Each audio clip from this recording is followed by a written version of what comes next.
In this episode, the ROUSes explore their fifth and final Utah National Park. This is one of the most visited and photographed parks in the country. We finally made it to Moab and will take on the amazing ROUSes National Park. Hi, we're John and Tandy, two retirees who are hiking, paddling, and eating their way across America, one small trip at a time. Come join us on our road trips of unusual size. We're on a mission to visit a dozen remarkable natural wonders in just a few weeks. We're calling this trip the Parks and Rec Summer Trek, and we're wrapping up our visit to Utah. This state is the home to 5 famous national parks, and those dots show their location. In the hiking world, they're just known as the Utah Big 5. ROUSes National Park is just northwest of Moab, right where that blue star is. One of America's top parks, it's a 73,000-acre wonderland of eroded sandstone fins, towers, ribs, gargoyles, hoodoos, balanced rocks, and of course arches. The park contains the largest collection of natural sandstone arches in the world. We were privileged to spend 3 days in the Moab area and spent much of that time exploring here in ROUSes. We'll start with our hike through Park Avenue. This is a canyon framed by red sandstone fins and pinnacles. Once inside, it's almost like being in the other Park Avenue and being surrounded by skyscrapers. The surrounding cliffs are formed from the orange-red Entrada sandstone found all across the park. And it begins with stair steps down into a pretty wash.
Right down from Park Avenue is one of the park's most popular attractions, and it's just called the Balanced Rock.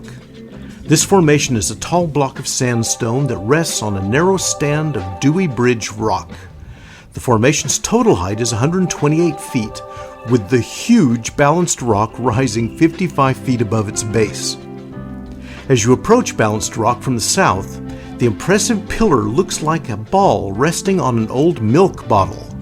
That shape changes as you hike around Balanced Rock, but no matter how you look at it, the rock's ability to stay put is impressive.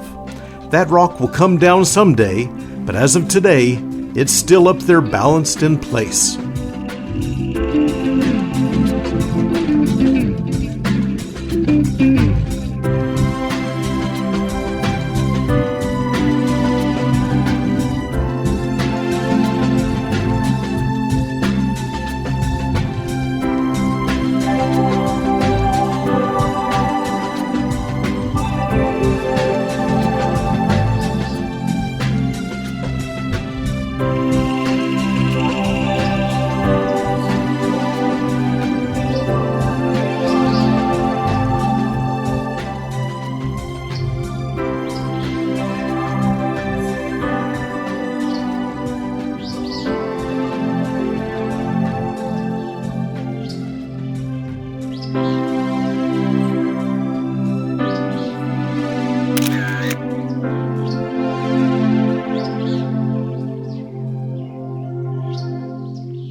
Now, let's look at some arches. On the other end of Arches National Park is a trail that leads to Skyline Arch. This impressive arch is housed within a sizable sandstone fin formation.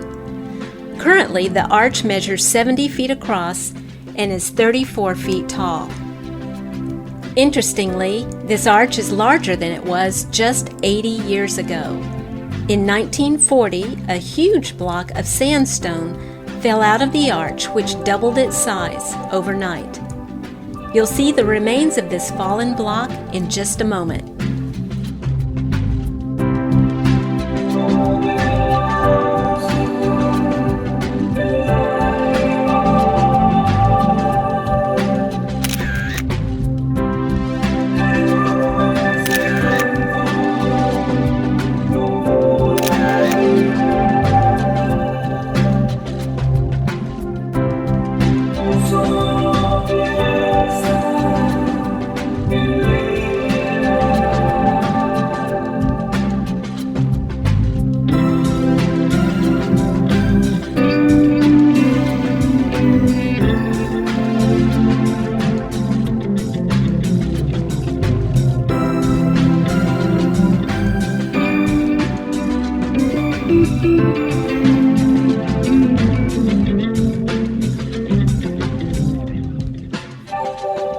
One of the most photographed arches in the park is the famous double arch. This formation involves two grand arches joined at a common pillar at a 90-degree angle. It's an amazing sight. Adjacent to double arch are a series of distinct formations that resemble elephants. Visitors pass these elephants on their way to double arch. The trail passes directly beneath the bigger of the two arches, a monumental 112-foot tall span that is the tallest in the park. You've probably seen it in photographs and Hollywood movies. Let's go visit Double Arch.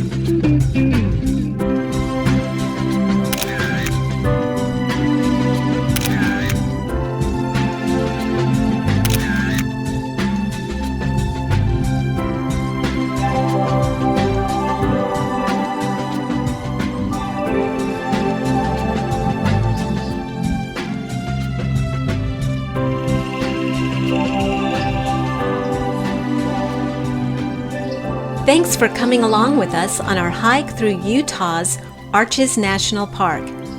We're headed to Colorado now to explore some prehistoric cliff dwellings. Join us next week and we'll show you what we find. Thanks for watching.